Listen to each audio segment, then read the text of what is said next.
We're not in the workshop today, we're out on the southwest coast path. We've stopped to dry the tent, so we decided it'd be a good opportunity to show you what's in our packs.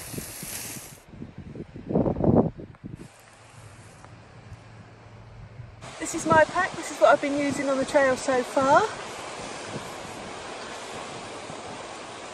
50-litre pack, about 8 kilograms I think, with the water. So this is what I've been carrying. This is an Osprey Atmos 50 with what they call the AG or anti-gravity back system, which is perfect for me because it means that I don't get too hot. Lots of ventilation, and yeah, so far very, very comfortable.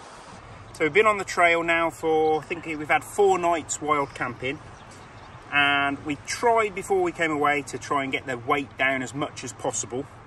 I think in the end, because some of the equipment, we ended up going for different options, so one of us would be carrying the other person's kit basically. So in my Atmos 50 litre, I've got pretty much everything I need, and what we found out was it's the same amount of equipment whether it's a 2-night trip or whether it's almost a through hike. You're going to need a tent, you're going to need a sleeping bag and things like that. But the weather at the moment, we're in shorts and t-shirts, so these are literally the clothes that we're in at the moment. Quick drying outdoor t-shirt, quick drying shorts, 1 pair of socks on my feet and my Vivo barefoot shoes.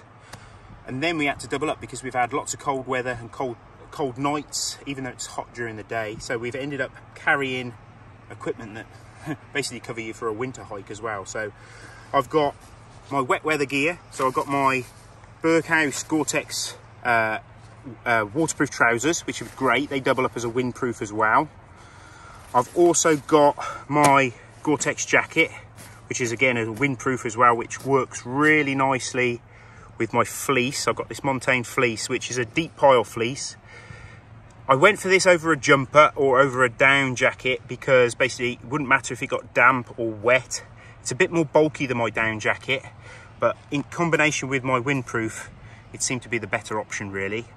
This is my Buffy hat. I'm not wearing it at the moment, but I have been wearing it a lot, and I've actually been sleeping in it every night, and that's been keeping me alive really. So a nice Buffy hat, wool hat. And then my other clothes, which I won't bore you about, is basically a lightweight pair of outdoor trousers, basically the same fabric as my shorts. So I could use those as like a thermal layer, as well as an extra pair of trousers if I got wet. I've got a pair of Gore-Tex socks in there in case the weather was bad and I'd have to just basically wear my normal boots, which aren't Gore-Tex, basically with a pair of sealskin socks. And then the only thing I've got in there extra is an extra merino wool thermal base layer, which has got an integral hood as well, which is really nice. So pretty much that's my spare clothes. Then back to the sort of sleeping equipment we've got, which we've been trying out for this trip. It's a big Agnes double quilt. So rather than it go for a sleeping bag, this is really nice, and we'll show you maybe another video on this. It uses the Thermarest that we use. It has no insulation on the back side of the quilt. It looks like a sleeping bag, but it has no insulation on the back side. So you actually lock in your Thermarest camp mats, and that is your insulation basically. And it works really, really, really nicely. The great thing is we can combine body heat. So obviously I run rather hot. Lois runs really quite cold. So she can actually get warm from me. I'm a hot water bottle basically. So yeah, we're both carrying our Thermarest X-Therms. And the extra thing that we've carried this time, which is a bit of luxury, is a Thermarest chair, which we've never ever used before, never ever carried that extra weight. But it's been really nice. You use that in conjunction with your Thermarest, and in the evenings you've basically got an incredibly comfortable chair, which seems decadent, but because you're carrying all this weight on your back, being able to lean back and rest in the evenings is a real luxury. And then some of you may have seen our tent review that we did recently. We've just bought, this is a very lightweight trekking tent, which uses our trekking poles as the main structure of the tent.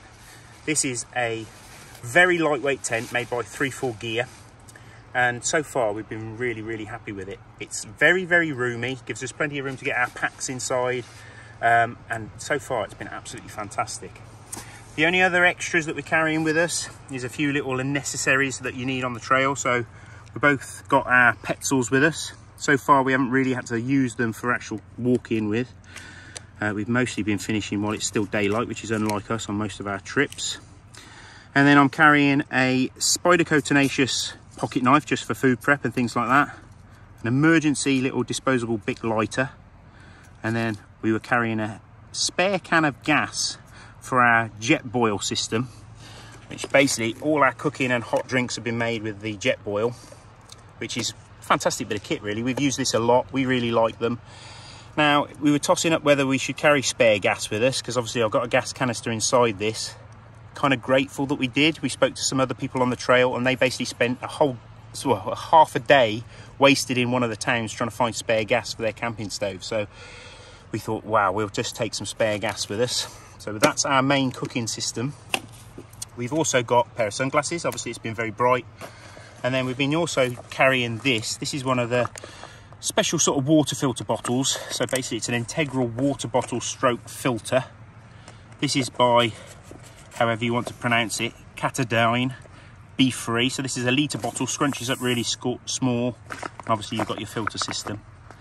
So far we've been lucky. We've mostly been able to top up at taps in toilets and cafes and things like that. They've all been very helpful, letting us fill up with clean water. We've also got our sort of very lightweight wash kit. We've stripped that right back.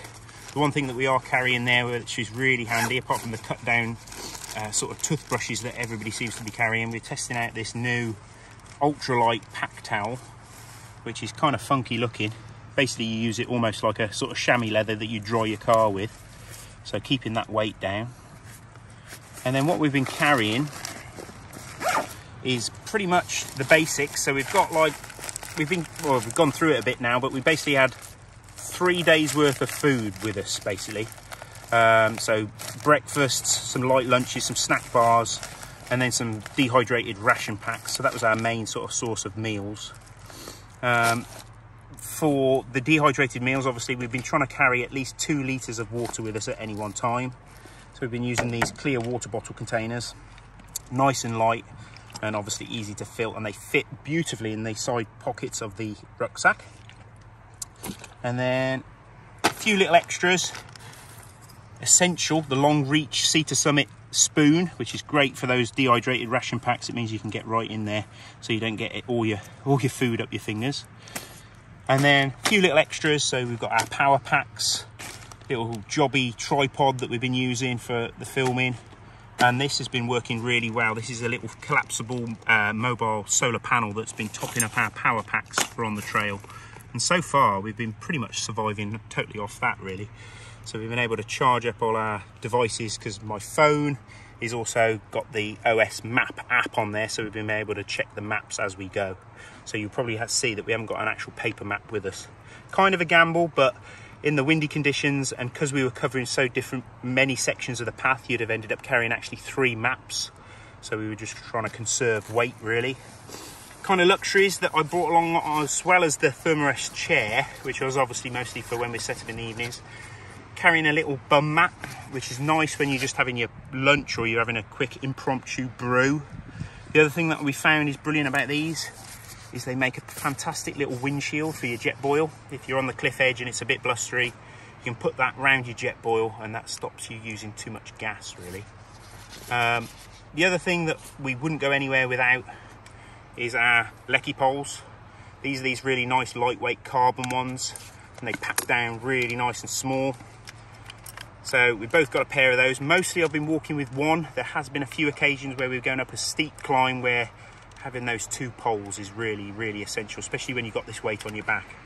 And that's pretty much it. So far we haven't suddenly thought we should have brought this with us. We've pretty much had everything we need.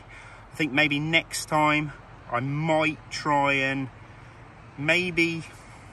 The only thing that I haven't used so far is my waterproof trousers, but to be honest, they're so small and so light, and it has been getting cold in the evenings. That is kind of a backup really, but everything else I've been pretty much happy with.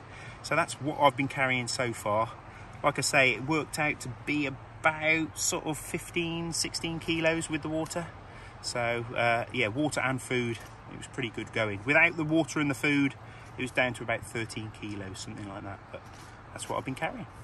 So here's my kit. I've got what I'm wearing obviously. a hat, sun hat, some Fjällräven leggings, which is the first time I've tried these out, and I thought they were going to be really hot to walk in, but they're not. They're really good, and obviously they're really quick drying as well, and they've got some really good pockets on. And then I've got some lightweight trainery type running shoes.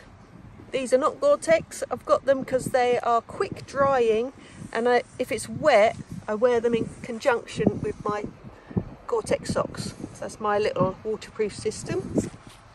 I've got waterproof trousers and a waterproof jacket, which I use most evenings because I get quite cold, and that's a really good windproofing system. It's like an extra warm layer that I need, so I don't go anywhere without those two.